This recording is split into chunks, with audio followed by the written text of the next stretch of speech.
Hi, my name's Tommy. I wanted to walk you through the complete restoration of the Beretta new Puma. I'm going to sit down here and kind of give you a walkthrough on what's taking place. Now, I have stripped this firearm, removed all the bluing, and kind of going to show you what took place here. Now, after all the bluing was removed from the slide and the barrel, hope this is in focus, and I started with automotive sandpaper. I utilized let me get you a good shot of this Beretta Model 70. What I used was 400 grit automotive sandpaper, then we went to 600, and then we went to 1,000. And it's just like sanding anything else. Now, there are some critics out there who would probably imply or suggest, if they're purist, that sandpaper should not be utilized on a firearm. But a little bit of the method to my madness is we just didn't stop with the sandpaper, okay? Trying to gently remove the grips. I have a friend of mine that works and owns a glass shop. He is a master glass cutter, and what's also neat about that is I have at my disposal, due to a friend of mine, a couple of different tools. One of the tools that I've used is the first thing after everything was sanded down. We went ahead and determined which parts were aluminum alloy.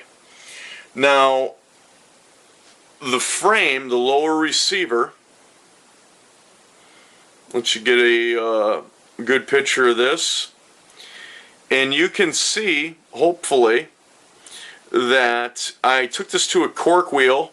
We utilize a lot of water, just like in glass, and we went ahead and used pumice as a grit to polish out, if you will, all the imperfections that were still left by the 1,000 grit sandpaper. From that point, we went ahead and on the barrel and on the slide, you can see that this Petro Beretta at that time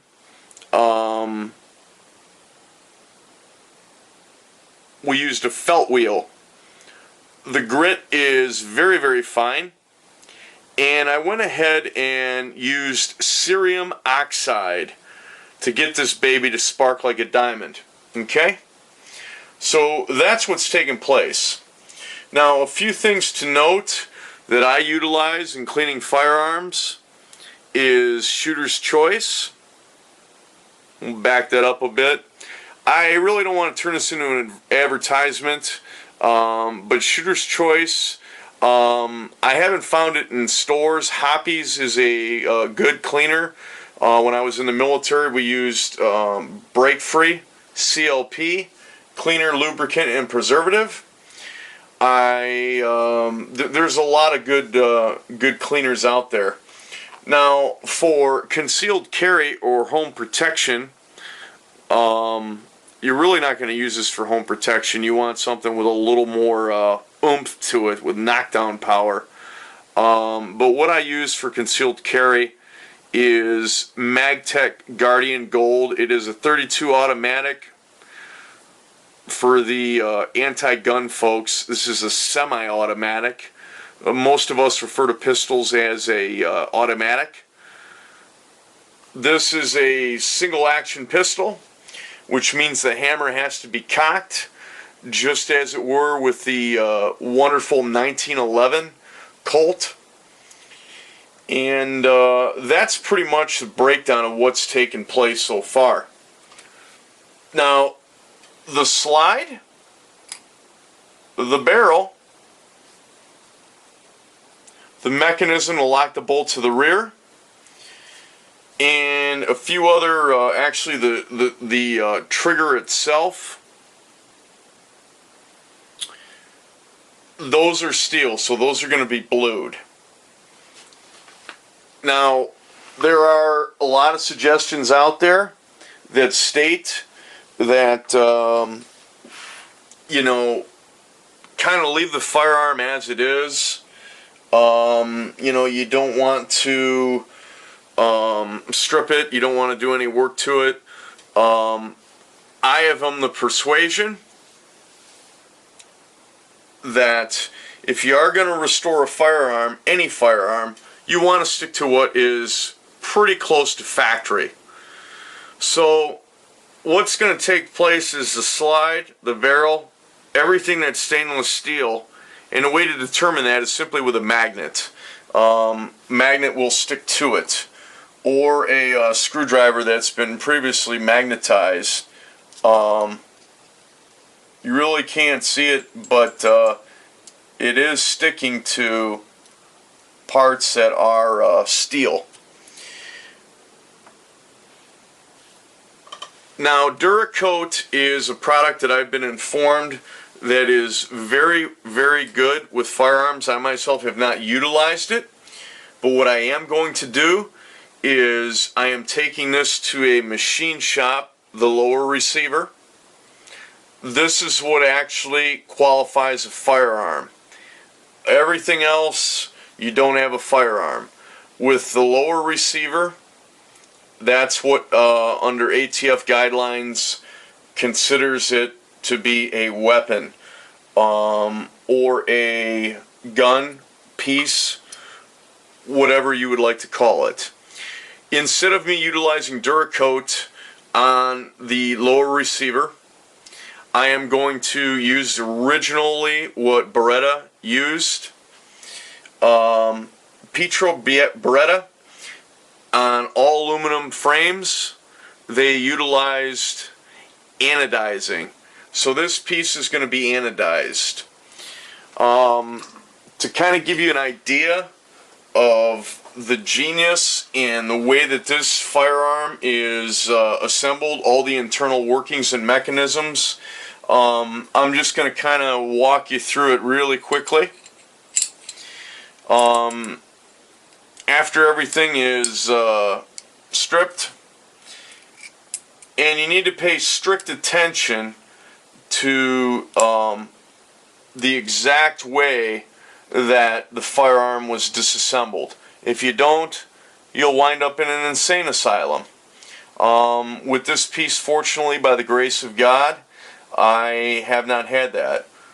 Perhaps because I'm half Italian and this was made in Italy.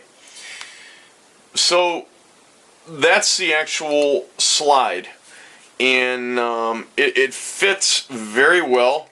This particular firearm was not one of Beretta's best, but this is very tight. There's not much movement at all. So that'll give you an idea on my opinion, and that's all it is, on how this weapon is. The actual magazine, there has been, I've seen on the internet, some questions on related to ball ammunition. It will feed better in a Beretta Model 70, but the actual hollow points, if you're having trouble getting the hollow points to feed, and what I did just to kind of check was utilize a, you don't need to spend a whole lot of money. I went ahead and got some outside micrometers. Caliper is certainly useful, and I measured the difference between these two rounds. Now hopefully you can see that the ball ammunition is slightly larger, just by a couple thousandths of an inch, not even 25 thousandths.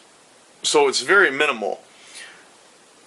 But what took place was I still could not get the firearm to load. So what I did, and this is something that you could do, and I'm going to walk you through what I've done and get this piece in focus here. Gosh, having a little trouble with focusing here. But what you could do is, this is your ramp. The ramp can be polished. I started out using a stone. There's a better shot of what took place right in here. I used a Dremel tool. You need to be very, very careful on how much metal is being removed. And we went ahead and did that. We then switched to a less aggressive stone. I went ahead and utilized some of these Dremel tools that are pictured here. So that'll give you a great overview. I'm going to give you a little bit of a minor assembly on the next video. And once it is fully restored, I will show you that piece. So thank you for watching. Coming up, we've got part 2. I'm going to walk you through some of the how the actual mechanisms work, where the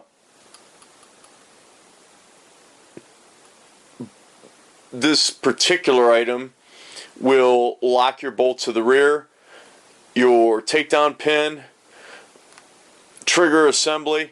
Beretta truly did an ingenious job. So hang around. I welcome your comments, criticisms, and any questions that you have. So we'll take it from there, and thanks for watching.